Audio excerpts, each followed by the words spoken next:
A Lamborghini Huracan was seen street racing a Tesla Cybertruck at an intersection.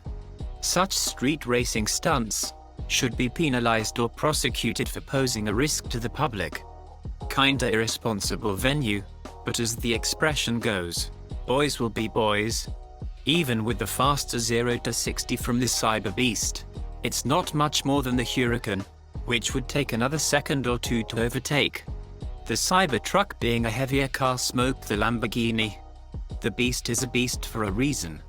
It will lay down better than anything on the road. Even you can see how the Cybertruck took the corner. It was unstoppable. It's unclear if authorities have identified the drivers of the Lamborghini or the Tesla, though we suspect it won't be too hard to track them down.